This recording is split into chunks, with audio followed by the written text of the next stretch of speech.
The Hollowcrest Scandal, Part 1, The Barn Secret. In the summer of 1847, in the rolling farmlands of Chesterfield County, Virginia, a wealthy plantation owner walked into his old weathered barn and found something that shattered his world. What Abraham Sutherland discovered that sweltering July afternoon would force an entire community to confront its darkest hypocrisy, a secret so powerful that even the county clerk, when writing the official record, described it as an event that defies all custom and law. Hundreds of people saw what happened next. But for over a century, their descendants refused to speak of it. The marriage certificates, yes, plural, still exist, locked inside a private vault, guarded by the Sutherland family. And the few historians who've seen them swore never to reveal what they contain. This is the true story of Hollowcrest, a Virginia plantation where love, power, and horror collided in one of the strangest public ceremonies in American history. Before we step inside that barn, make sure you're subscribed to Liturgy of Fear, where we uncover the real stories they never teach in school. Now, let's return to that suffocating summer of 1847, when everything Abraham Sutherland believed about his family began to rot from the inside out. The discovery 1 o'clock to 5 o'clock.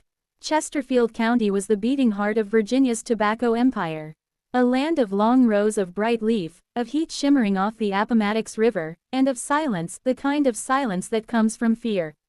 At the center of it all stood Hollowcrest, the Sutherland estate, 800 acres of perfect bottomland, 42 enslaved people, and a grand house with white columns staring over endless fields.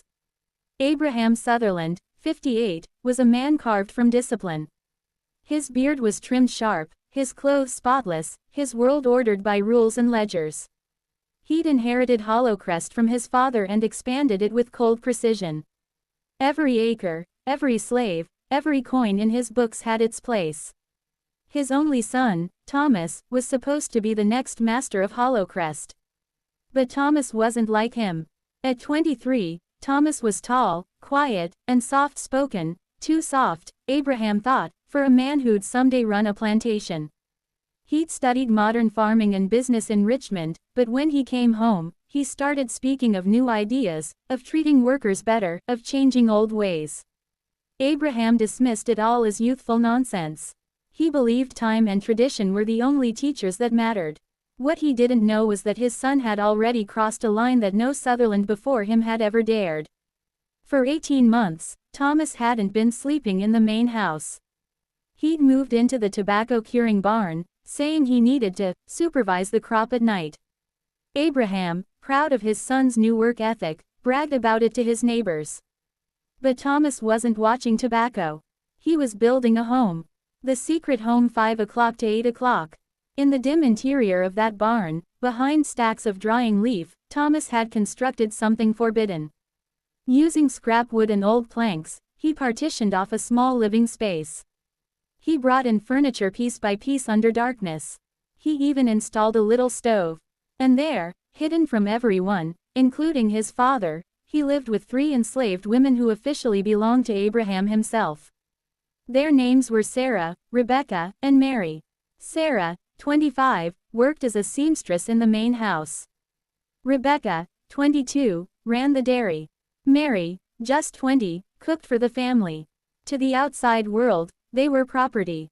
To Thomas, they were something else entirely. He'd taught them to read using his late mother's books. He'd bribed the overseer, a man named Dutch Hendricks, to adjust the women's work hours so they could spend nights at the barn. And one by one, they came willingly, drawn by a man promising freedom in a place built on bondage. By that summer, Sarah had a 2-year-old son. Rebecca was nursing an infant daughter. And Mary was 6 months pregnant. Thomas kept careful notes in a leather journal, writing down every dollar he'd saved. His dream was to buy their freedom and flee Virginia. It was naive, dangerous, and doomed. The discovery 8 o'clock to 10 o'clock. On July 14, 1847, the heat was unbearable. Abraham spent the morning inspecting the fields with Dutch Hendricks. Something about the overseer's nervousness caught his attention. When Abraham asked about the barn, Dutch stammered and changed the subject. That was enough. Abraham left him behind and walked toward the curing barn alone. The air was thick, the sky the color of brass. His boots crunched the dry dirt as he crossed the yard. The big doors were open just enough to let in a sliver of light. He expected to find Thomas reading curing records or checking the temperature. Instead, he heard children laughing. He froze. There shouldn't be any children near that barn. He stepped quietly inside, letting his eyes adjust to the gloom. That's when he saw it, a curtain made of old flour sacks, dividing the far end of the barn. He pulled it aside. What he saw made his knees go weak. There was Thomas, sitting at a table with Sarah, Rebecca, and Mary, eating dinner from his own house's ceramic plates. A little boy played on the floor with hand-carved toys. Rebecca nursed her baby, and on the wall, someone had hung a calendar, with days marked off like they were a real family. Abraham didn't shout, he didn't rage, he whispered, "How long?" Thomas stood, placing himself between his father and the women. 18 months, he said. And I won't apologize for it. Abraham stared at his son, not with anger, but calculation. He saw not love, not rebellion, but a problem. The women were his property. Their children were his property. And his son had blurred the line between ownership and kinship. If word got out, Abraham would lose everything: reputation, standing, respect. He told them all to stay in the barn. Don't move, don't speak, I need to think. That night, he locked himself in his study. He didn't eat, he didn't sleep. He reviewed his plantation books, the names of Sarah, Rebecca, and Mary, and saw his son's handwriting in the margins. By morning, he'd made his decision. It would be the most shocking decision ever recorded in Chesterfield County.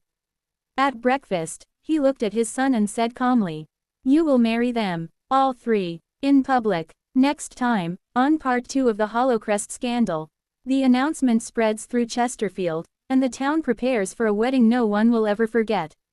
If you're hooked already, subscribe, leave a comment, and tell us. Would you have stayed silent, or defied the entire county? Would you like me to continue with part 2, the public announcement and the county's reaction, in the same cinematic YouTube storytelling format, around 1,000 words again? Studio microphone: The Hollowcrest Scandal, Part 2, The Wedding That Shouldn't Exist. True historical horror, easy YouTube script style, approximately 1,000 words. Hook 0 to 1 o'clock. Imagine standing in a crowded courthouse square in Virginia, 1847, the air thick with heat, the smell of tobacco and sweat heavy in your lungs. 400 people watching in absolute silence. And on the raised platform, a young white man, a plantation heir, stands beside 3 black women in wedding dresses. This wasn't a protest. It wasn't love. It was something far more disturbing. This is the story of the Hollowcrest wedding, the most controversial ceremony ever. Recorded in Chesterfield County, a day that twisted religion, race, and power into one public nightmare. If you're fascinated by true stories buried in America's past, the ones too dark for school textbooks, hit subscribe to Liturgy of Fear and tap that bell. Now, let's go back to that suffocating July morning, when the Sutherland family turned their private scandal into a public ritual no one could forget. The plan: 1 o'clock to 3 o'clock. When Abraham Sutherland discovered his son living in secret with 3 enslaved women, he didn't call for punishment. He called for a wedding. The ceremony will be Saturday at noon, he told his son, his tone flat and calm. At the courthouse square. I've already sent word to Reverend Talbot. Thomas stared, thinking he'd misheard. Father, that's impossible. Virginia law. I'm aware of Virginia law. Abraham cut him off. These marriages won't be legal. But they will be public. Every planter in the county will see you take responsibility. They'll see you standing before God, not hiding in sin. That's how we control this. What Abraham called control was really a masterstroke of manipulation. By forcing a ceremony, he could shape the story before gossip destroyed him. People would see his son's moral folly as an act of misguided idealism, not scandal, not exploitation. And because the marriages wouldn't be legally recognized, the women and their children would still belong to him. Property. On paper. Forever. No choice. 3 o'clock to 5 o'clock. Thomas tried to resist. You're humiliating them, he said. You're turning our lives into a circus. Abraham leaned forward, eyes cold. You wanted them acknowledged, he said. You wanted their children to have standing. This gives them that, or as close as they'll ever get. The alternative, he paused. I sell all 3 tomorrow morning. Mississippi trader. You'll never see them, or those children, again. Thomas's heart sank. It wasn't a choice. It was blackmail. For 3 days, the Sutherland plantation felt like it was holding its breath. Abraham moved Thomas, the women, and their children into a guest room in the main house. It was part of his theater. They would appear as family, though they remained his slaves. Sarah, Rebecca, and Mary ate at the dining table in silence while other enslaved people served them. They wore borrowed clothes, slept on feather beds, and felt the cruel irony of being honored and owned at the same time. The invitations 5 o'clock to 6:30. While the women sat in quiet confusion, Abraham was busy. He rode from plantation to plantation, personally inviting his neighbors. He told them the story with a tired smile and a shake of the head. The boys got strange ideas, he'd say, but at least he's taking responsibility. Some laughed, others were disgusted, a few refused to attend at all. But most, they came out of curiosity. By Friday night, word had spread across Chesterfield County, a white man was marrying 3 of his father's slaves. And everyone wanted to see it. The Reverend's dilemma 6:30 to 8 o'clock. Reverend Marcus Talbot, 52 years old, couldn't sleep. For 2 decades, he'd blessed the marriages of Virginia's wealthy, men and women who saw slavery as part of God's design. But this was something else. Abraham told him the ceremony wouldn't be legal, only symbolic.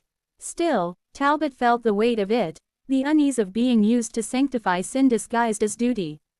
When he tried to refuse, Abraham asked a question he couldn't easily answer.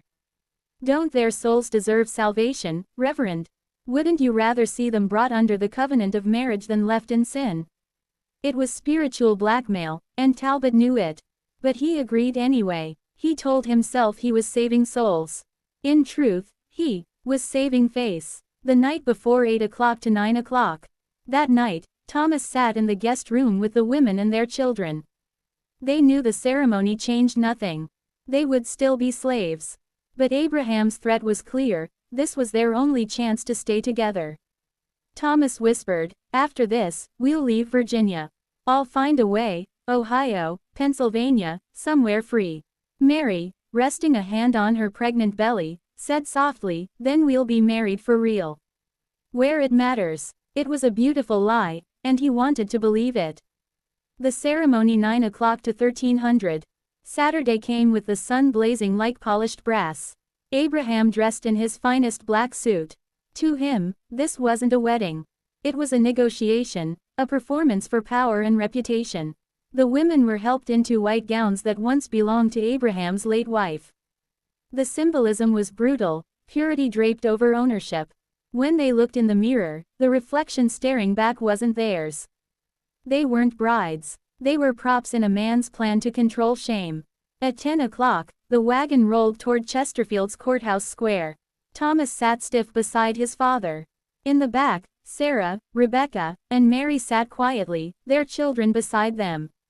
People working the fields stopped to watch, whispering. By the time they reached the town, hundreds were waiting. The courthouse loomed red-bricked and solemn, with a raised wooden platform normally used for auctions, the selling of people. That's where Abraham chose to hold the wedding.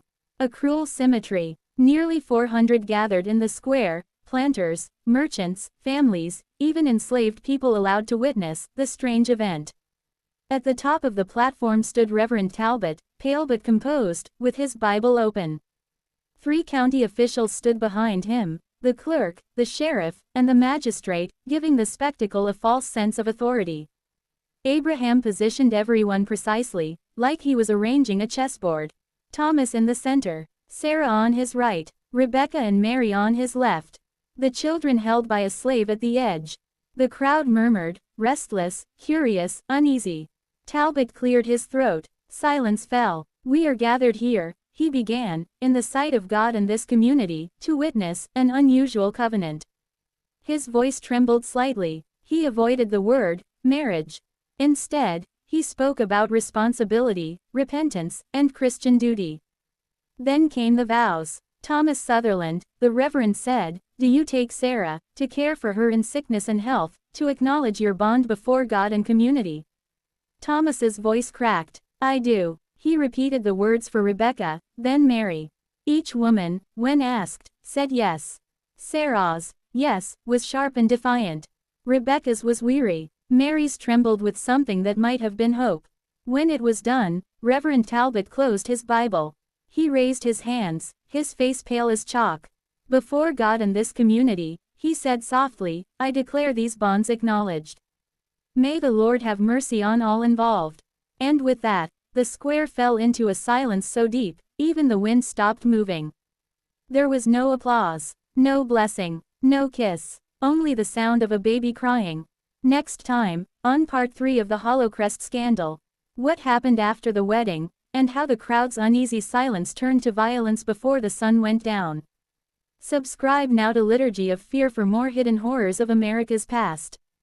And tell us in the comments, what would you have done if you'd stood in that square? Clapperboard Part 3, The Ceremony That Should Never Have Happened. A historic horror story inspired by true Southern events, told in simple, cinematic style for an American audience. The sun beat down like judgment itself. That day in Courthouse Square, 400 eyes watched in silence as a man did something no one in Virginia dared even whisper about. He stood before God, 3 enslaved women, and his father, and said the words, "I do." But before the crowd could breathe again, another voice thundered through the square, calling it an abomination. What followed that morning would haunt Hollowcrest Plantation for generations. Because the curse that began with that ceremony was only just awakening. Open Book Part 3, The Ceremony That Should Never Have Happened, approximately 1,000 words. The words, "I declare these bonds acknowledged," still echoed through Courthouse Square when silence fell. No one clapped, no one cheered. The air felt too heavy for that. Reverend Talbot's voice trembled slightly as he closed his Bible, as if he too wanted to be anywhere else but standing in that sunlight, in front of 400 stunned faces. It wasn't, "I now pronounce you man and wife." No, his words were crafted to mean everything and nothing at all. A ceremony that bound no one, yet changed everything. Still, what had just happened could not be undone. 400 witnesses had heard the vows. 400 had seen the son of Abraham Sutherland, heir of Hollowcrest Plantation, call 3 enslaved women his wives. Even if the law denied it, society could not unsee it. The story had already begun to spread, like fire in dry fields. Abraham, ever the strategist, stepped forward with calm authority. He carried 4 documents, crisp and official-looking, their edges glinting in the harsh noon light. "Marriage certificates," he announced. But they weren't real, not by law. They were illusions, crafted by a Richmond lawyer to look legitimate but say nothing binding. Each was worded carefully. "This document acknowledges the ceremony held before God and community." No mention of legality, no rights granted, only a shadow of recognition. The county clerk, sweating under the sun, stepped forward hesitantly. He had been ordered, to sign as witness. His quill scratched across the paper, sealing the illusion of honor that Abraham had orchestrated. To anyone reading the county records years later, it would look like a marriage, but one that didn't quite exist. Then came the voice. A roar from the crowd.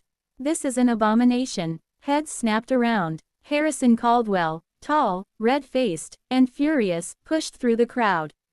The man was Abraham's neighbor and fiercest rival. His boots struck the cobblestones like hammer blows. "You've mocked the sanctity of marriage," he shouted. "These women are property, not wives. You've disgraced your family and shamed every planter here." Gasps rippled through the crowd. Thomas felt his pulse quicken. Sarah gripped his hand, her fingers cold. Abraham didn't move at first. His jaw tightened, but his face remained a mask of calm. He had expected opposition, but Caldwell's timing was inconvenient. Before he could respond, another voice cut through the air. "Actually," said a younger man, stepping forward. It was Joseph Brennan, a small plantation owner known for his fire and brimstone sermons about sin and salvation. "At least Thomas Sutherland has the courage to face his deeds." Brennan called out. "How many of us can say the same?" How many sons hide their sins in the slave quarters and pretend they never happened?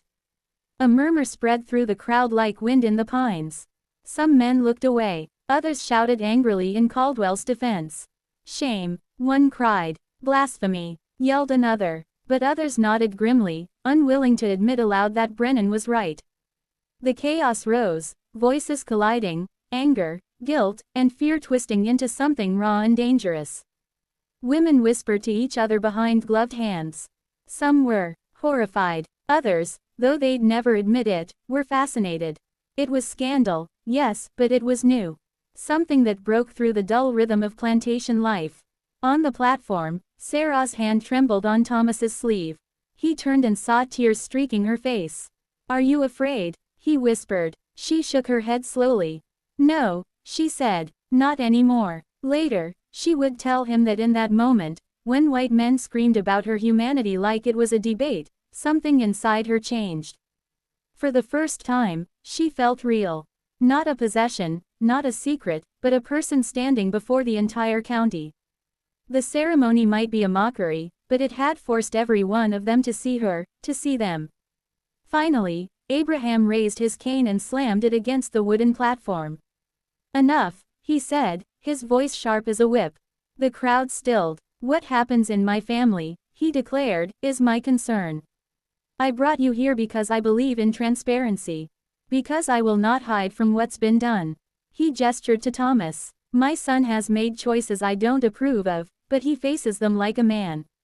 He stands before you, before God, taking responsibility. Tell me, how many of your sons would do the same?" There was a long silence. Even Caldwell's rage faltered for a heartbeat. Abraham's tone softened, but his words were final. "This ceremony is done. The marriages are acknowledged. Now, we all return to our affairs." He turned his back on them all, the ultimate dismissal. Slowly, the crowd began to break apart.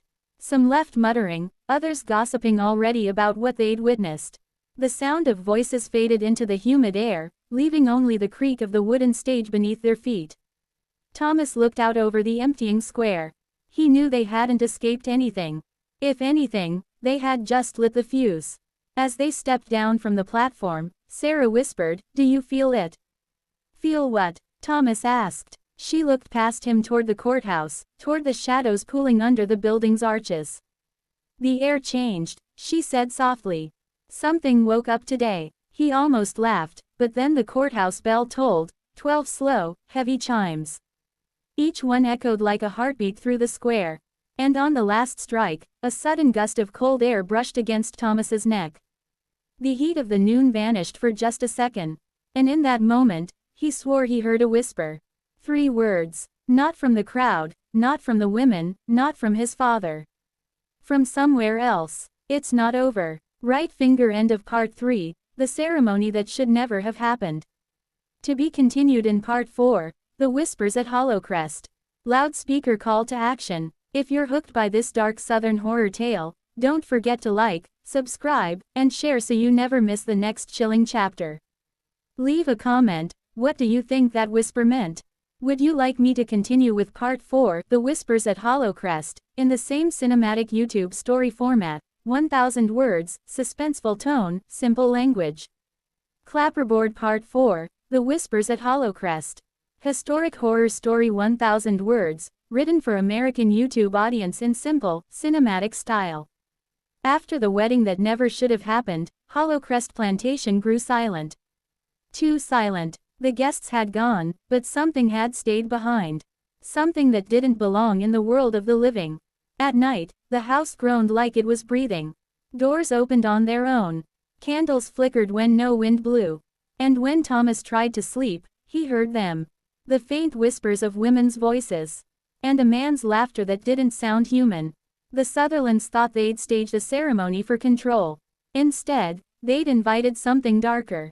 Open book part 4, The Whispers at Hollowcrest. By the time the wagon returned from Courthouse Square, the sun was sinking behind the fields, bleeding red light across the land. The same platform that morning had been filled with hundreds of eyes. Now, the countryside felt empty, like the whole county was holding its breath. Abraham Sutherland rode up front, silent. His jaw was tight, his hands white around the reins. Behind him, Thomas sat with Sarah, Rebecca, and Mary. None of them spoke. The children slept against their mothers, unaware that the world around them had shifted in ways none of them could yet name. When Hollowcrest finally came into view, its tall white columns glowing against the twilight, it looked less like a home and more like a tomb. Even the air felt wrong. Still, heavy, waiting. Inside, the servants had already lit lamps and prepared supper. But no one was hungry. Even Abraham barely touched his food before retreating to his study. Thomas escorted the women upstairs, to the same guest room they had stayed in before the ceremony. Sarah lingered at the window, staring out at the dark fields. "They're still out there," she whispered. "Who?" Thomas asked. She turned toward him slowly. "The people who watched today," she said. "Even if they've gone home, their eyes are still here." He almost told her it was nonsense. But then, he felt it too. That sensation of being observed. Watched by something unseen. Later that night, the first whisper came. Thomas had drifted into uneasy sleep when a sound broke through the stillness. It wasn't loud, just a faint murmur, like someone speaking through a wall. At first, he thought it was the wind. Then he realized the voice was inside the room. He sat up quickly. Sarah and the others were asleep, their faces calm in the lamplight. But the whispering continued. It came from the corner, where the shadow of the wardrobe stretched long and dark across the floor. Thomas stood, heart pounding. "Who's there?" he called quietly. The whisper stopped. For a moment, there was nothing. Then, 3 soft knocks. Knock, knock, knock. From inside the wardrobe. Thomas froze. He forced himself forward, hand trembling as he reached for the handle. He flung the door open. Nothing. Just old coats and linen. He exhaled shakily. "I'm losing my mind," he muttered. Then a cold gust brushed past him, like someone exhaling against his neck. He spun around, but the room was empty. Behind him, the wardrobe door creaked shut on its own. The next morning, Thomas found Abraham in his study, surrounded by ledgers and letters. "Father," he began, "something happened last night." Abraham didn't look up. "Nothing happened," he said flatly. "You're imagining things. This house has enough ghosts of its own without you adding more." Thomas frowned. "You mean the past?" Abraham's eyes flicked up then, sharp, cold. "Yes," he said, "and we'll keep it buried." He returned to his paperwork, ending the conversation. By midday, the servants began whispering. Not about the ceremony. Everyone had already heard enough about that, but about the strange sounds in the night. Hendricks, the butler, swore he'd heard footsteps in the upstairs hall long after everyone had gone to bed. Eliza, the cook, said she'd seen a candle burning in the parlor at 3 in the morning, though she knew no one had been there. Abraham dismissed it all as superstition. But the whispers grew louder with each passing night. 3 nights later, Thomas awoke again. This time, it wasn't a whisper. It was singing. A woman's voice. Soft, melodic, almost sorrowful, drifting through the halls. It sounded like an old hymn, the kind once sung in slave quarters after dark. He followed the sound barefoot down the corridor, the old floorboards cold beneath his feet. The voice led him toward the parlor. The door was open. Moonlight spilled across the grand piano, his mother's piano. The same one that hadn't been touched since her death. And there, sitting before it, was a woman in a white gown. Her back to him, her fingers gliding over invisible keys. Thomas froze. His voice caught in his throat. "Sarah," he whispered. The woman stopped playing. Slowly, she turned. It wasn't Sarah. Her face was pale, almost translucent. Eyes hollow and glowing faintly blue. Her lips moved, but no sound came out, just a faint sigh that carried a single word. "Det." Then she vanished. The piano lid slammed shut with a deafening crack. Thomas stumbled back, heart racing, and nearly collided with Hendricks. The butler's face was ashen. "Sir," he whispered, "you shouldn't be down here. Not after what happened in this room." Thomas stared at him. "What happened?" Hendricks hesitated, glancing toward the piano. "Before your mother passed," he said quietly, "there were things she saw. Said she heard women crying in the walls." "Mr. Abraham told everyone to keep quiet about it. Thomas's mouth went dry. And you think, that's what I heard? Hendrix's eyes darted nervously toward the ceiling. I think, he said, that house remembers every sin committed under its roof. And tonight, it started remembering yours. The next morning, Sarah found Thomas sitting on the veranda, staring at the fields. He looked hollow, haunted. What did you see? She asked softly. He hesitated, then told her everything, the voice, the woman, the word debt. Sarah's expression didn't change. I believe you, she said simply. He frowned. You do, she nodded. You think we're the only ones bound by what happened in that square? No, Thomas. Your father tried to control shame by putting it on display. But shame doesn't die that way. It grows. She turned her gaze toward the distant slave quarters. And sometimes, she whispered, it grows teeth. A gust of wind swept across the porch, rattling the shutters. In the distance, something, an echo, or a scream, rose and faded across the fields. Thomas stood slowly. What was that? Sarah didn't answer. She was looking past him, toward the front door of the house. There, carved into the wood overnight, were 3 words. Etched deep, as though burned by invisible fire. They are watching. Right finger end of part 4, The Whispers at Hollowcrest. To be continued in part 5, The Shadows Beneath the House. Loudspeaker call to action. If you're drawn into the darkness of Hollowcrest, don't forget to like, subscribe, and share to keep this haunting story alive. Comment below, what do you think "they are watching" means?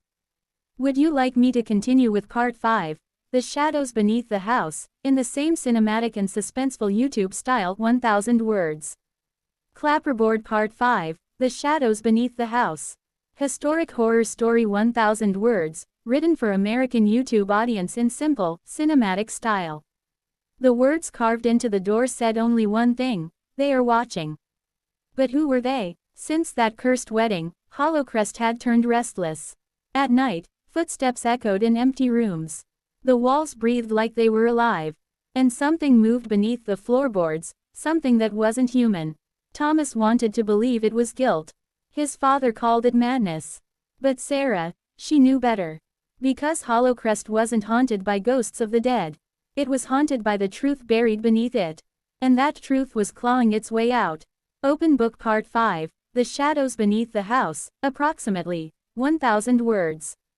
Morning light slanted across the porch, catching the carved letters on the front door. They are watching. The message hadn't been there the night before, and no one in the house admitted to carving it. Abraham Sutherland stood before it in silence, his jaw tight. Some slave playing a prank, he said coldly. I'll have Hendrix find out who. Thomas stared at the words, running his hand over the grooves. They're burned into the wood, father. Whoever did this didn't use a knife. Abraham shot him a look. Enough. But even he didn't sound certain anymore. He ordered the servants to sand the door smooth and paint over the marks. Yet when night came, the words reappeared, darker, deeper, glowing faintly as if written by fire. That same night, Thomas dreamed. He was standing in the courtyard, the moon huge above the fields. The house loomed behind him, black against the sky. He heard crying, soft, childlike sobs coming from the earth itself. He looked down and saw small hands pushing through the dirt, reaching upward. Dozens of them. He tried to run, but the ground opened beneath him. And he fell into darkness. When he woke, his sheets were soaked in sweat, his heart pounding. He sat up, gasping for air. That's when he heard it again. Thump, thump, thump, coming from beneath the floorboards. At dawn, Thomas searched the parlor, then the study, pressing his ear to the floor. It wasn't rats. The sounds were too heavy, too deliberate. Sarah joined him, her face pale but calm. It's coming from the cellar, she whispered. Abraham had forbidden anyone from entering that place for years. He claimed it was unsafe, the foundation rotted, the beams unstable. But now Thomas wasn't so sure that was the reason. Stay here, he said. Sarah grabbed his wrist. You won't like what you find. He swallowed hard. I already don't. The cellar door was hidden behind the pantry. Old, rusted hinges squealed as he pried it open. A wave of cold, damp air rushed out, smelling of mold and iron. He lit a lantern and descended the narrow steps. Each footfall echoed like a heartbeat. The cellar was deeper than he expected, the walls lined with old wine racks and storage crates. Cobwebs hung thick in the corners. And then, he saw something strange. Symbols, carved into the stone pillars. Circles, crosses, spirals, etched deep, like someone had clawed them there. In the far corner, the dirt floor was uneven. Thomas knelt, brushing away dust until his fingers hit wood. A board, loose. He pried it up. Beneath it, bones. Small bones. Dozens of them, too small to be adults. He staggered back, nearly dropping the lantern. "Dear God," he whispered. Behind him, a voice spoke softly. "Not God, Thomas." He turned, and nearly screamed. It was his mother, or at least, the shape of her. Her face pale, her gown flowing like smoke. Her eyes full of sorrow. "They built this house on graves," she whispered. "And now the graves are awake." He backed away. "Mother, how?" Her voice cut him off.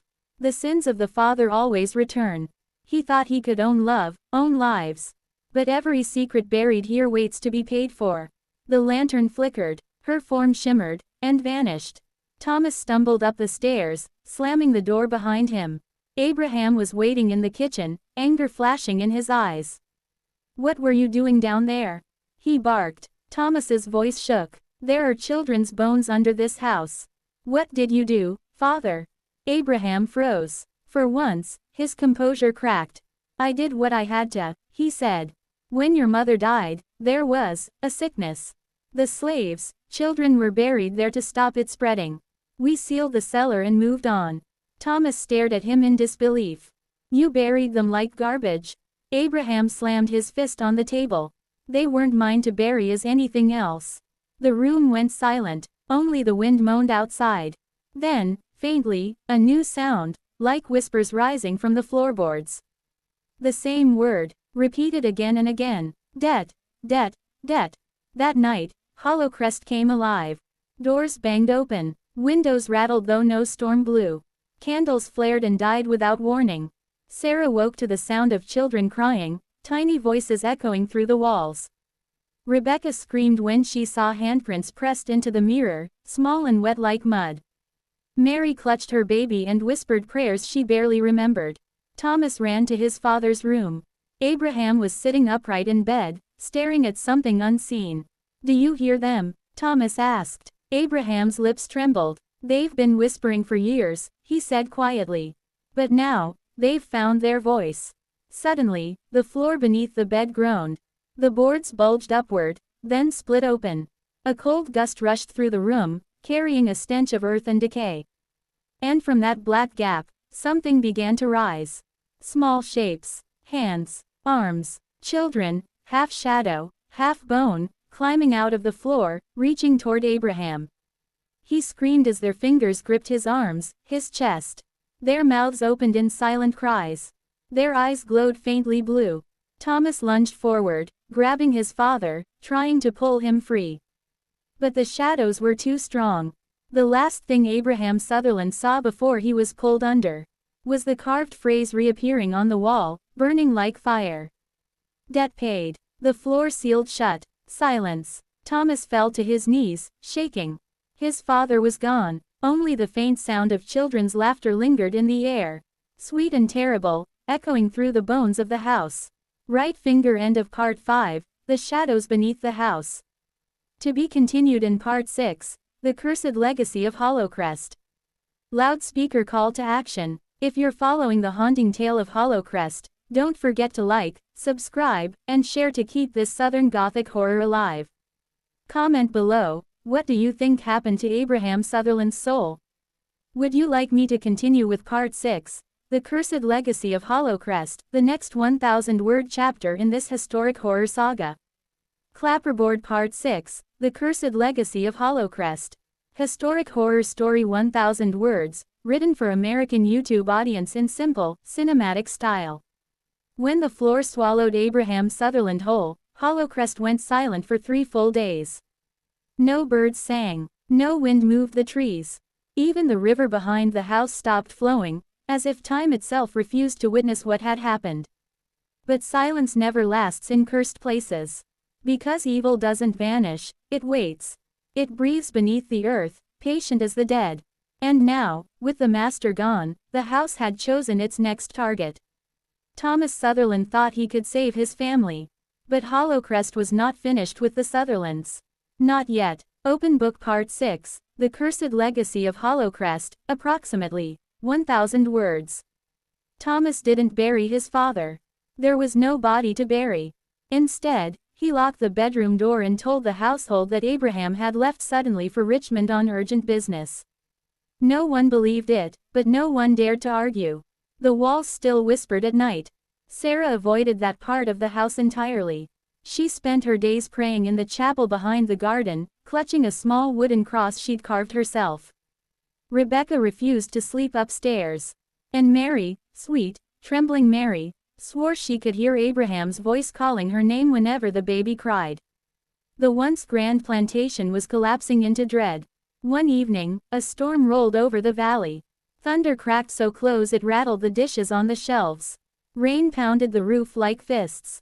Thomas sat in the study, staring at the old ledger his father had kept, records of trades, debts, and shipments.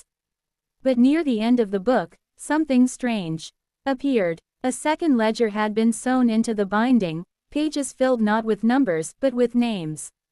Dozens of names, each followed by a single word written in his father's handwriting, Ode. Some names were of enslaved children long dead. Others, people still living on the property. Thomas turned the pages, his chest tightening. The last name on the list stopped him cold. Sarah. Beside it, Ode in blood. He dropped the book as lightning flashed through the window.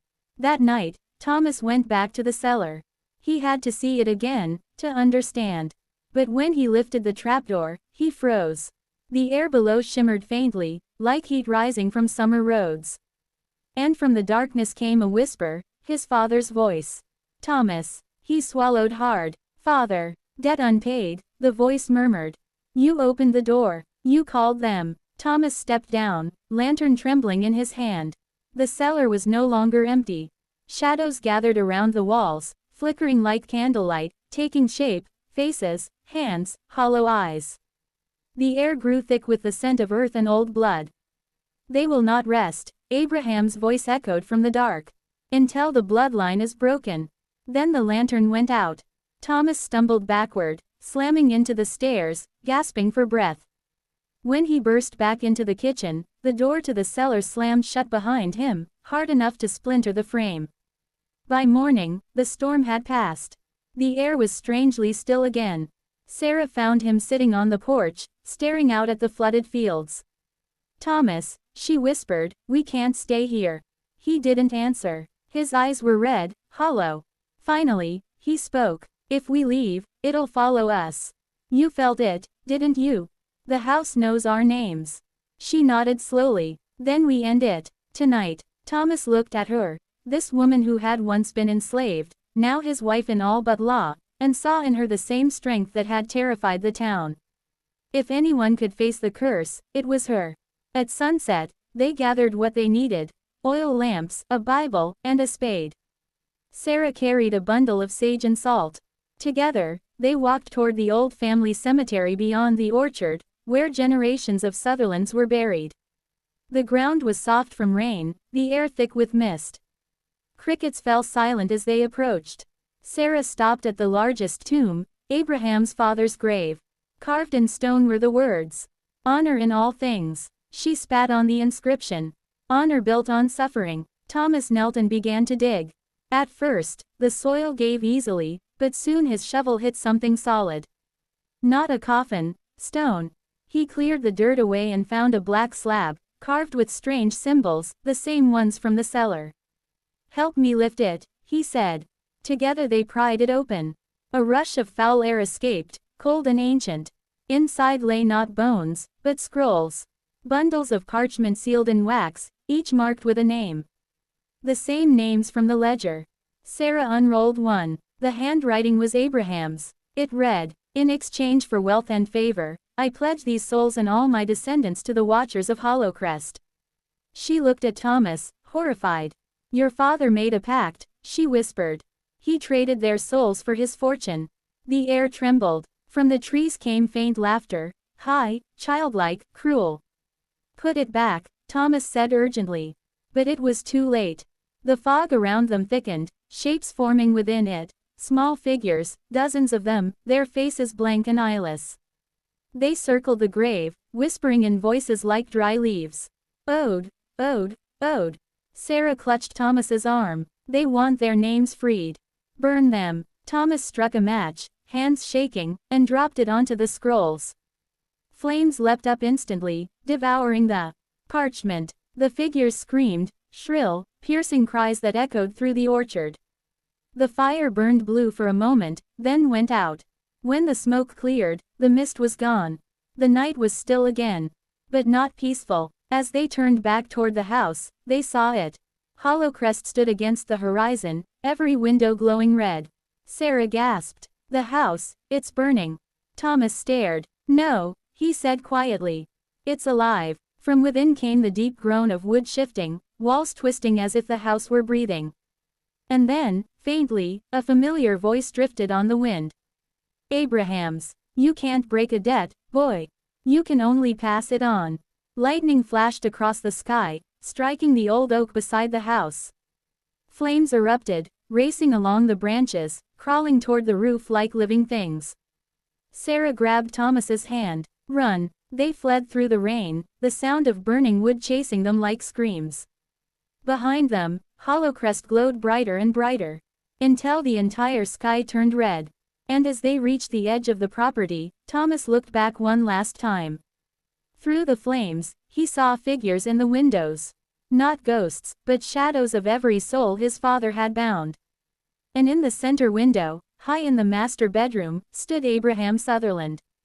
Smiling. The house collapsed in on itself. The ground trembled. Then, nothing. Just the rain, and the smell of smoke. Thomas fell to his knees, gripping the earth. But when he looked at his hands, they were covered not in ash, but in blood. Sarah whispered, "It isn't over, Thomas. It followed us." He looked at her, eyes wide. From the woods behind her, a child's laughter echoed once more. And the curse of Hollowcrest began again. Right finger end of Part 6, The Cursed Legacy of Hollowcrest. To be continued in Part 7, The Return of the Watchers. Loudspeaker call to action. If this haunting tale chills your bones, like, subscribe, and share to keep the Hollowcrest curse alive. Tell us in the comments, do you believe a curse can run in a family's blood? Would you like me to continue with Part 7, The Return of the Watchers, next 1000-word chapter? Clapperboard Part 7, The Return of the Watchers. Historic horror story 1000 words, written for American YouTube audience in simple, cinematic style. The fire should have ended it. The house had burned to black dust. The screams had stopped. The curse of Hollowcrest was supposed to die that night. But curses don't die, they move.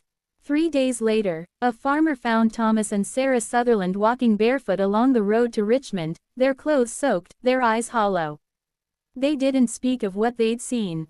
But wherever they went, strange things followed, whispers in the fields, footprints in the mud that led nowhere, and the smell of smoke that never faded. The Watchers had returned. Open Book Part 7, The Return of the Watchers, approximately 1000 words. The Sutherlands found temporary shelter in an abandoned church outside Richmond. The roof leaked, and rats scurried through the pews, but it was quiet, and quiet felt like mercy. Sarah prayed by the altar every night, whispering the same plea. Let it end. Let them rest. Thomas didn't pray. He spent his nights staring at the flames in the small hearth, seeing faces in every flicker. He hadn't slept properly since the fire. Every time he closed his eyes, he saw the house collapse again. And Abraham smiling through the smoke. He thought burning the scrolls would free them. But instead, it felt like something had been released. On the 4th night, the bells in the steeple began to ring. No one was there to pull the rope. Sarah jolted awake, clutching her chest. Thomas, the bell. He grabbed a lantern and ran outside. The bell swung wildly overhead, its sound echoing across the fields. The wind was dead still. No one touched it. Then he saw movement in the graveyard beside the church. Figures standing among the tombstones. Small, unmoving shapes. He lifted the lantern. Children. Dozens of them. Silent, pale, their eyes hollow and dark. The same children from Hollowcrest. They stood in neat rows, watching him. He dropped the lantern, its glass shattering. The flame went out, and in that darkness, their whispers began again. A sound like wind through dry reeds. Debt unpaid. Blood owed. Thomas fell to his knees, clutching his head. "Leave us alone," he shouted. The voices stopped. When he looked up, the children were gone. Only the sound of the bell remained, slow, steady, tolling for the dead. By morning, the bell had stopped ringing. But on the church door, someone had written a message in soot and ash. "You cannot leave." Sarah tried to scrub it off, but the letter smeared into her skin. And no amount of washing could remove the black stains from her hands. They packed what little they had and fled the church that afternoon. They didn't speak, didn't look back. By nightfall, they reached the outskirts of Richmond. The city glowed faintly in the distance, full of noise and life, something they hadn't felt in months. For the first time, they thought maybe they could start over. But as they passed a narrow bridge, Sarah stopped. The air smelled like wet earth and wood smoke. And beneath the bridge, she heard it. The faint sound of children laughing. They rented a small room above a cobbler's shop on Main Street. Sarah found work sewing for a tailor. Thomas helped at the docks, anything to stay busy. But peace never lasted. Every night, they heard footsteps in the hallway outside their room. Slow, heavy. Sometimes, a child's handprint would appear on the fogged window. Sometimes, a voice whispered from the corner. Low and sweet, like a lullaby from the grave. One evening, Sarah woke to find Thomas sitting at the table, writing feverishly by candlelight. "What are you doing?" she whispered. He didn't look up. "They won't stop whispering," he said. "They want names. They want records. Like Father's ledger. If I give them what they want, maybe they'll rest." He turned the paper toward her. It was covered in names. The same names that had burned with the scrolls. Somehow, he remembered every one. But the last name was different. Sarah Sutherland. She froze. "Thomas, why is my name there?" He blinked, confused. I didn't write that." Before he could say more, the candle went out. The room plunged into darkness. And from the shadows came the faint sound of breathing. They lit the lamp again, but the air had turned icy. The floorboards creaked though no one moved. Then, slowly, the writing on the page began to change. The ink shimmered, twisting the letters into a new phrase. "The watchers see you," Sarah screamed, throwing the paper into the fire. It burned instantly, green flames licking the ceiling before dying out. From below the floor, a deep rumble shook the house. The cobbler downstairs shouted in alarm. But Thomas knew what it was. He'd felt it before. The watchers had found them. They ran into the night. Rain fell in sheets, washing the streets clean, but not of fear. Thomas led Sarah through alleyways and down to the river. "We'll cross," he said. "If we reach the other side before dawn, maybe." But his words stopped. The river was glowing. Pale blue light shimmered across its surface, swirling like mist. And from the water, shapes began to rise, small, thin figures, hands outstretched. Children again. Their eyes glowed faintly, their mouths moving silently in prayer or curse. "Thomas," Sarah whispered, trembling, "what do they want?"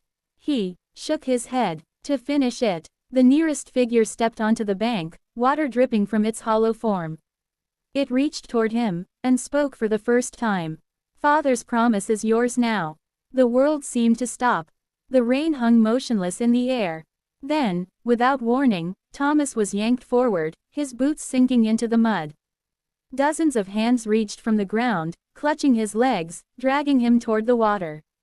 "Sarah, run!" She grabbed his arm, pulling, screaming his name. The mud sucked harder. The figures pulled faster. Then she remembered something, the sage bundle she'd kept since Hollowcrest burned. She tore it from her pocket and threw it into the river. The water hissed like fire. The glow dimmed. The figures shrieked, twisting, retreating beneath the surface. Thomas collapsed to the ground, gasping, covered in mud.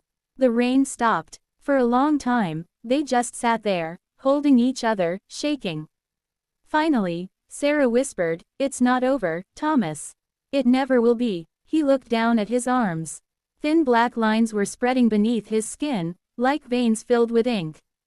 He touched them, horrified. "They marked me," he said. "They've made me one of them." Sarah took his hand, tears streaming down her face. "Then we'll find a way to break it." He looked up at the river. The water was calm again, but beneath the surface, faint blue lights still flickered. Watching, waiting. Right finger end of Part 7, The Return of the Watchers. To be continued in Part 8, The Blood Mark. Loudspeaker call to action. If this haunting story keeps you up at night, like, subscribe, and share so others can feel the curse of Hollowcrest too. Comment below, what would you do if your family's sins started following you? Would you like me to continue with Part 8, The Blood Mark, next 1,000-word chapter in this horror saga? Clapperboard Part 8, The Blood Mark. Historic horror story 1,000 words, written for American YouTube audience in simple, cinematic style. The curse had followed them from the ashes of Hollowcrest. The Watchers, the dead children, the betrayed souls, were no longer bound to the land. Now, they lived inside the blood of Thomas Sutherland. Every heartbeat whispered names, every breath carried smoke, and every mirror showed faces that weren't his. Sarah thought escaping Virginia would end it. But you can't outrun a sin that lives in your veins. And when blood begins to move on its own, when it writes warnings on the walls, you realize the curse doesn't just haunt you. It becomes you. Open Book Part 8, The Blood Mark, approximately 1,000 words. The morning after the river incident, Thomas woke to a pounding headache and a sharp pain in his chest. Sarah sat beside him, eyes wide with fear. "Thomas, look." He glanced down. Across his collarbone, faint black lines pulsed under his skin, branching like roots from some unseen seed buried deep inside him. They weren't veins anymore. They were symbols. Faint letters began to form, curling in a language neither of them recognized. Sarah touched them lightly, and felt them move beneath her fingers, like worms burrowing deeper. He jerked away, gasping. "Don't touch it." She nodded, trembling. "It's growing, Thomas. Whatever's inside you, it's spreading." That night, Sarah lit candles around their room and drew protective signs on the floor using salt and ash. She prayed in English, then whispered old words her grandmother had once used, African prayers that had survived through memory, carried in stories passed between the enslaved. Thomas sat across from her, shivering. He could hear the children again. Whispers behind the walls, footsteps crawling across the ceiling. And always, the same phrase. Blood remembers. The next morning, Thomas went to a physician in Richmond. The man, Drive, Harlan, examined him under gaslight, frowning deeply. "Strange discoloration," Harlan muttered. "No fever, no swelling. The patterns, unnatural." He pressed a finger to one of the marks. "Feels warm, almost alive." Thomas flinched. "Can you remove it?" Harlan hesitated. "I could try leeching. But I'll be honest, Mr. Sutherland, this doesn't look like illness. It looks like script." He stepped back, suddenly pale. "Where did you say you came from?" Thomas lied. "North Carolina." The doctor nodded quickly but avoided his eyes after that. When Thomas left the office, Harlan locked the door behind him. By that evening, word had already spread through the neighborhood that a man with black blood had come to town. Sarah wanted to leave that night. But before they could pack, a knock came at the door. It was a tall man in a dark coat, carrying a leather satchel and a silver cross. "Name's Reverend Elijah Graves," he said softly. "Your doctor sent word. Said you might be needing spiritual treatment." Sarah hesitated, but Thomas nodded. "Come in." The Reverend's eyes were sharp, the kind that saw too much. He studied Thomas silently for a long time. Then he said, "What's written in your flesh isn't sickness. It's contract." Thomas frowned. "Contract." Graves opened his satchel, revealing a thin book wrapped in oilskin. He flipped to a page covered in strange, looping letters, the same shape as the marks on Thomas's chest. "This is Igbo script," the Reverend said. "It's old, brought from the Gold Coast centuries ago. A language used in oaths and curses. Whoever branded your family knew exactly what they were doing. Sarah leaned forward. Can you remove it? Graves sighed. Maybe. But curses are like debts, they don't vanish. They just change hands. He took out a silver knife. The only way to stop it is to cut the bond, to draw blood under the moon and name the one who began it. Thomas swallowed hard. My father. Then tomorrow night, Graves said, we end Abraham Sutherland's curse. That night, Thomas dreamed of Hollowcrest burning again. Only this time, his father stood in the flames, smiling, untouched by the fire. Did you think fire could kill me, boy? Abraham whispered. You burned the wood, not the promise. You are my heir, in blood, in sin, in eternity. Thomas woke screaming. The marks on his chest were glowing faintly red, like embers under skin. Sarah clutched him, whispering prayers until the glow faded. But in the silence that followed, they heard footsteps outside the door. Slow, wet, dragging. Graves was sleeping in the next room. Thomas crept to the door and peered through the crack. Something stood at the end of the hall. It looked like a man, but its face was wrong, its mouth too wide, its skin the color of ash. In its hand, it held a charred Bible. Father, Thomas whispered. The figure turned its head, and its mouth stretched into a smile that split the skin across its cheeks. Then it spoke, in Abraham's voice. The blood is your inheritance. The door burst open. Graves appeared, clutching his cross and shouting a prayer. The figure shrieked, vanishing into smoke that smelled like burnt oak and candle wax. Graves turned to Thomas, panting. It's not just a curse, it's manifested. He's using you as a doorway. Thomas stared at him. Then close it. Graves nodded grimly. Tomorrow night, at the river, where it began. The next evening, the three of them returned to the riverbank under a blood-red moon. Graves drew a circle in the dirt, placing candles around its edge. He motioned Thomas inside. When I cut you, Graves said, don't move. Don't speak. The blood will call him, and he'll come. But you must resist him. If you break the circle, you'll belong to him. Forever. Thomas nodded. Graves sliced a line across Thomas's palm. The blood that flowed was black, not red, and it hissed when it hit the earth. The wind howled. The river began to glow again.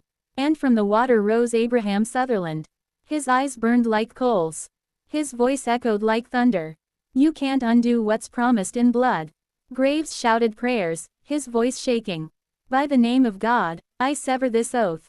The ground trembled. Sarah cried out as a second figure emerged, smaller, childlike. One of the watchers. The ghostly child reached toward Thomas, whispering softly, free us. Without thinking, Thomas grabbed the child's hand. Pain ripped through him, his blood boiling, his veins lighting up with fire. The marks across his body flared bright red, then burst open like cracks in stone. A wave of light exploded from his chest, knocking everyone backward. When the light faded, Abraham was gone. The river was still. Thomas collapsed, unconscious. Hours later, he woke in Sarah's lap, the sky gray with dawn. The marks on his chest had faded, but not vanished. They were now dark scars, shaped like eyes. Graves sat nearby, his face pale. You weakened him, but the curse isn't gone. The watchers are free, yet something darker still lingers. Thomas stared at his hands, trembling. Then what happens now? Graves looked toward the river. Now, he said quietly, the blood chooses who lives, and who must die. Right finger end of Part 8, The Blood Mark. To be continued in Part 9, The Reckoning of Hollowcrest. Loudspeaker call to action. If this haunted tale gives you chills, hit like, subscribe, and share to keep the curse spreading. Comment below. Would you cut the bond to end your family's curse, or carry it forever? Would you like me to continue with Part 9, The Reckoning of Hollowcrest, next? Clapperboard Part 9, The Reckoning of Hollowcrest. Historic horror story 1000 words, written for an American YouTube audience in cinematic, story style inspired by Gothic realism.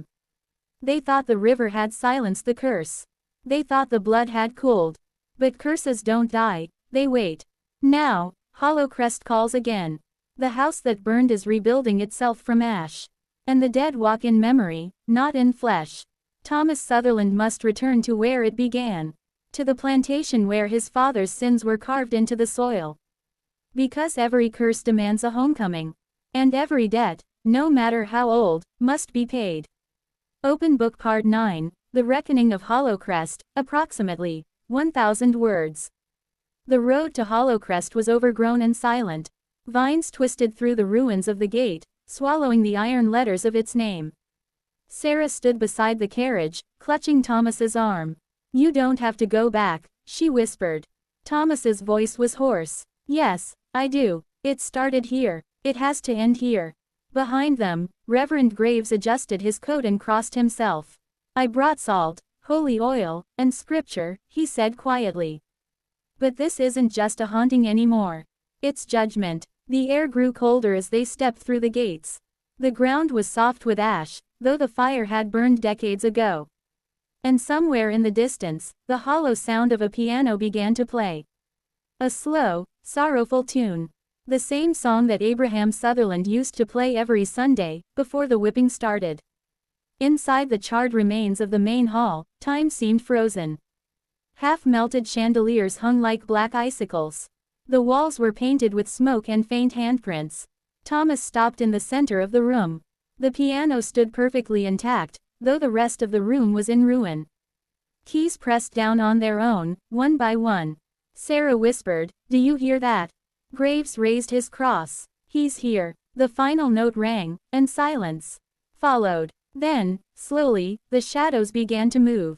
Figures emerged from the darkness, men, women, and children.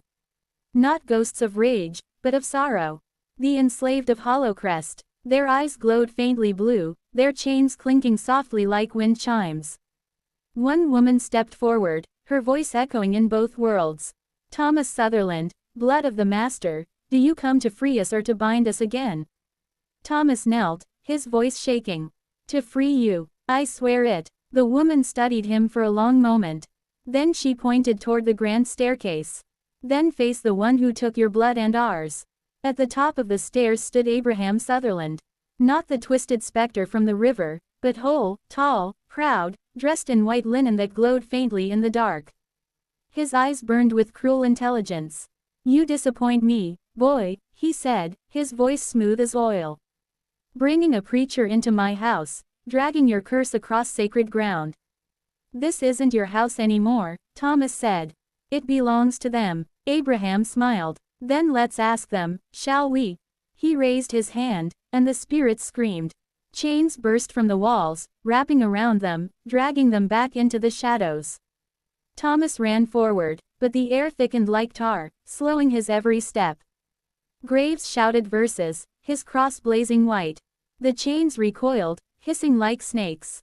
But Abraham only laughed. "Do you really think words can break blood?" Suddenly, the floor cracked open beneath them. The air filled with the smell of burning oil and old iron. They fell, not into fire, but into memory. They stood now in Hollowcrest as it had been in 1842, whole, gleaming, alive with cruelty. Thomas saw his father at the whipping post, his arm raised high.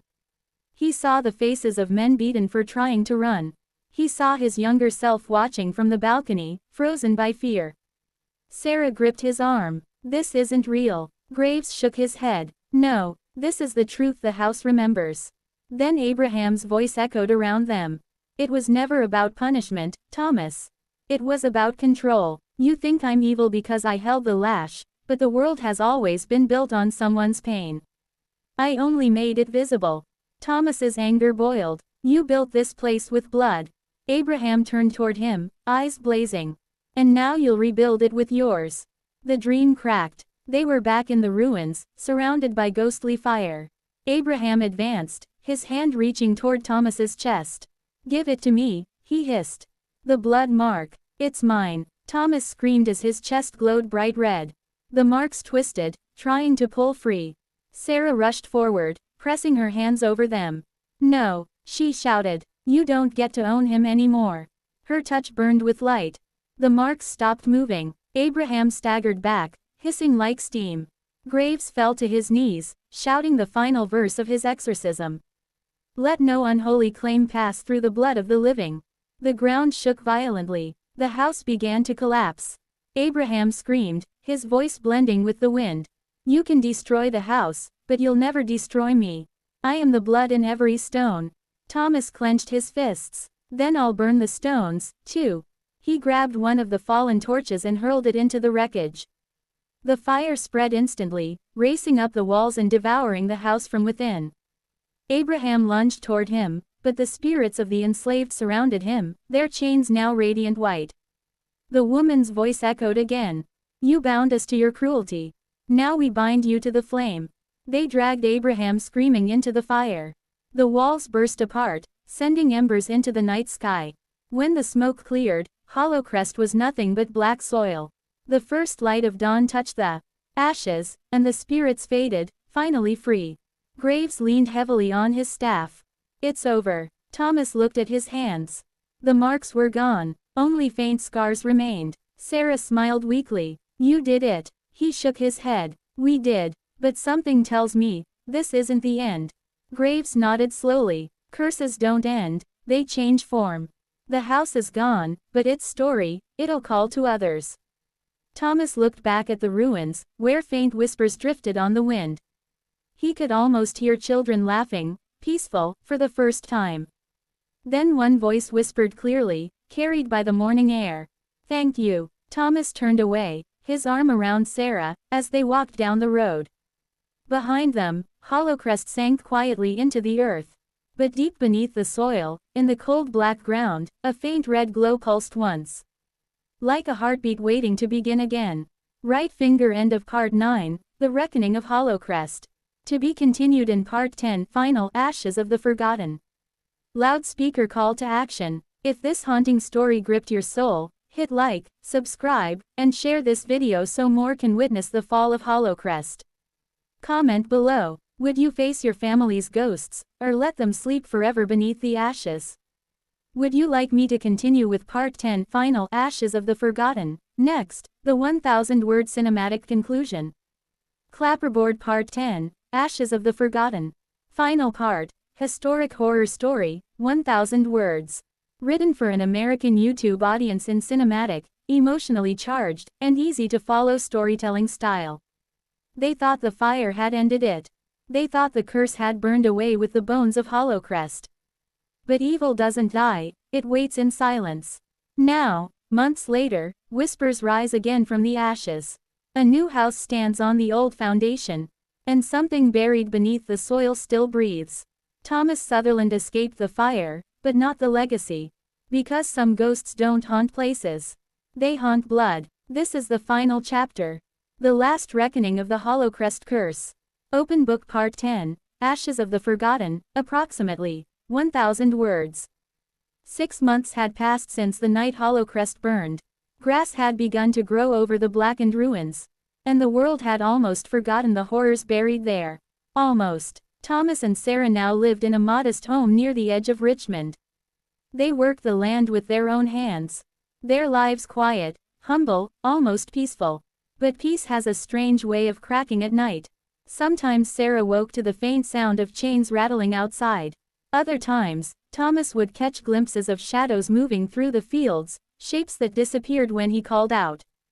And always, when the wind blew from the south, he could swear he smelled smoke and heard a piano playing faintly through the trees. One autumn evening, Reverend Graves arrived at their doorstep. He looked older, thinner, the fire of faith dimmed but not gone. Thomas, he said gravely, they're rebuilding the plantation. Thomas froze. What? Some investor from New York bought the land. Said he wanted to restore history. They've started clearing the ashes.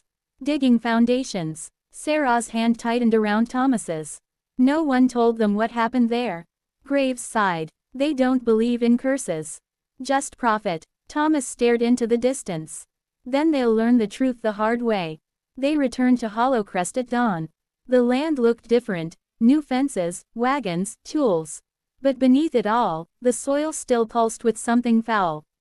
Workers moved nervously, muttering about strange sounds from the earth. One said he'd found bones where the cellar used to be. Another swore he'd seen fire flicker underground. As Thomas, Sarah, and Graves approached, the foreman, Mr. Fletcher, stepped forward. You here to gawk? He sneered. This place is being reborn. No more ghost stories. Graves warned him softly. The dead here don't rest easy. Fletcher laughed. Dead don't pay wages. I do. And with that, he turned back to his men. But as he did, the wind changed. A low hum rolled across the field, like a breath from the underworld. The ground trembled. Birds fled from the trees. Then came the scream. A worker near the pit fell backward, clutching his face. Blood streamed from his eyes. When they pulled him away, his skin was burned, not by flame, but by touch. Sarah whispered, "It's happening again." Thomas nodded grimly. "The house wants to come back." They moved quickly, searching the site. At the center of the foundation, a faint red glow bled through the soil. The same color that once burned on Thomas's chest. Graves dropped to his knees, opening his Bible. "We end it here, tonight." But before he could speak another word, the ground split open. A column of black smoke poured upward, twisting and taking form. And out of it stepped Abraham Sutherland. Not flesh this time, something worse. His form flickered like a shadow in firelight. His eyes burned with molten hatred. "You thought you could destroy me?" he snarled. "I am the sin this land was built upon. You can burn my house, but you can't burn history." The workers screamed and fled. Only Thomas, Sarah, and Graves stood their ground. Thomas shouted over the roaring wind, "You're nothing now. Just memory." Abraham smiled. "Then I'll haunt your blood forever." The ground erupted. Ghostly chains shot upward, wrapping around Thomas's arms and chest, pulling him toward the glowing pit. Sarah grabbed him, screaming, "Let him go."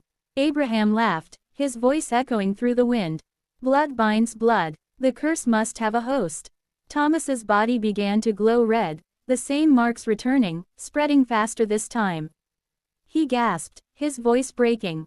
"Sarah, if I can't stop it, run." But she didn't move. She looked him in the eyes and whispered, "No. We end it together." Graves stepped forward, his Bible open, his voice trembling but firm. "In the name of the Almighty, I cast the unclean from the blood of the innocent." A flash of light exploded around them, forcing Abraham back. The chains loosened, but didn't break. Sarah suddenly tore a locket from her neck, the one she'd made from a piece of the Hollowcrest cross, and pressed it against Thomas's chest. The metal burned white-hot, searing both of them.